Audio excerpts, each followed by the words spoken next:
period.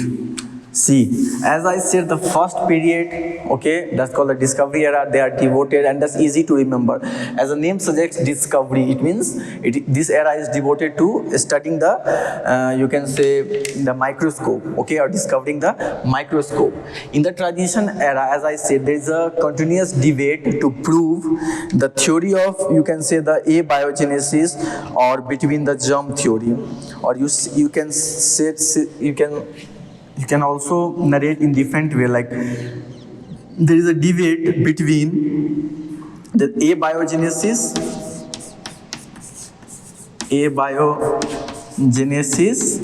versus biogenesis. Fine. Now understand me the meaning of biogenesis and abiogenesis. The abiogenesis, this theory are saying that the life forms which is present in this planet, they comes from the non-living objects. They come from the non-living objects. And don't think they are foolish. They have the evidence, okay? They have the evidence. And what evidence they are possessing? They first just understood that this abiogenesis is called as the theory of spontaneous generation.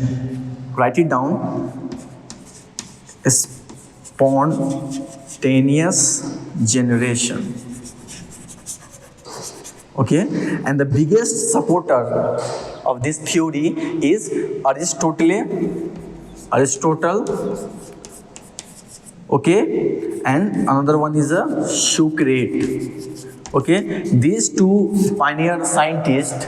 Okay, these two pioneer scientists, they are, you can say, supporting the theory of abiogenesis, or also called as theory of spontaneous generation, which states that the life forms which is flourishing on this planet, they come from the non-living objects. Now, then there are scientists, okay, there are another microbiologists who are involved to disproving this abiogenesis, and the first scientist who can challenge this abiogenesis is they are called as the Francisco radii. I'm just briefly describing their experiments. Francisco radii.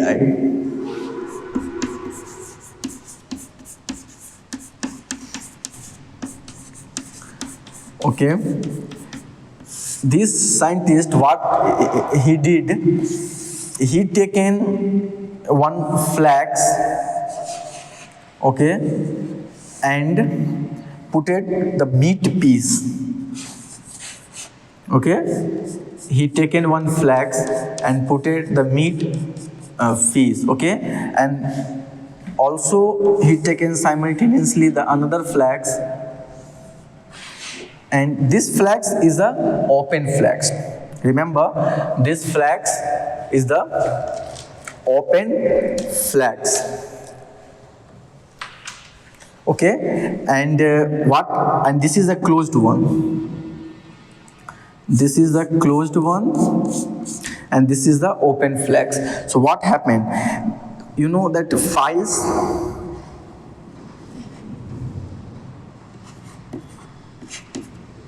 okay, there are files. Since it is open, then files can easily enter here.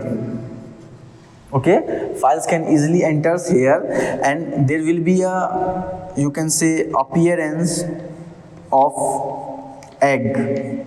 Okay, these files, they will, you can say, put it their egg over the meat piece. Okay, and this is called as the maggots formed. Okay, in the closed one, they also put it one piece of meat, and here is the files. Okay, files is a kind of insect, okay, and they are not able to come here. Okay, as a result, there will be a no, you can say, maggot formation here. Here maggots are formed, okay, and here no maggots are formed. Now, this theory says that life forms cannot, you can say, flourish through the non-living objects, because see, there is a clear-cut idea here. Since it is open, this you can say files, they will put it their egg and there is a maggot formation. Okay, maggot is the one stage, life stage of these files, and here it is a closed, there is a no formation. It says that this is a non-living, meat piece is a non-living, okay, and it is a heat killed, you can say there is no any microbes present, and there will be a no, you can say, presence of any microbes. Are you getting the point? Then this radii experiment, they, you can say, disproved this abiogenesis, but you know that there is a people not easily understand the things. They are, then this abiogenesis, you can say, supporters, they are challenging to Francisco radii that there could be the possibility, since it is open, so maybe through the air the organisms comes. Then what he did, he put one sheath, okay, called as the parchment, okay, by which only, you can say, the files can enter, and then he sees clearly that there is no any you can say appearance of life forms. Fine. So this is a Francisco radii, the first you can say person who challenged the abiogenesis theory. No problem.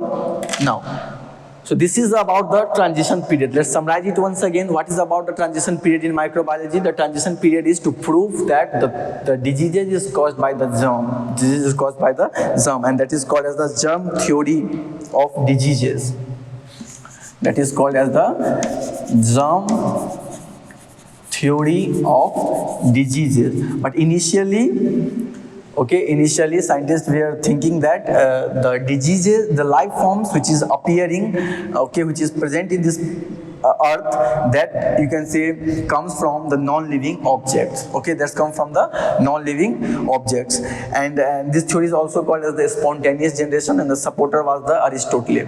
Now, but through the, you can say, the series of experiments, scientists are able to disprove this abiogenesis theory, and the one of the pioneer, you can say, the disproving theory of the abiogenesis is the Francisco radii experiment. What he did, he taken the two, you can say, jar, okay, and in one jar, the first jar is the, you can say, the open jar, okay, and another one is the, you can say, closed jar, and in both the jar, in the bottom, they put the piece of the meat, okay, and files in the open jar, files can enter easily, and they will put their egg, and there is a flourish of the, you can say, the files, the maggot will appear on the piece of the meat, over the piece of the meat. Now in the another jar, there is a closed jar, so there will, you can say, the files could not enter in the, you can say, inside the jar, okay, and there will be no maggot formation. So it's proved that lives come from the living things, the theory of biogenesis, okay, not from the non-living thing. If it about the coming from the non-living thing, it means the single piece of, you can say, meat can generate the organism, but here there is no generation. Got the points? No problem. Now let's move to the another stage. That's the last stage, called as the golden age of microbiology.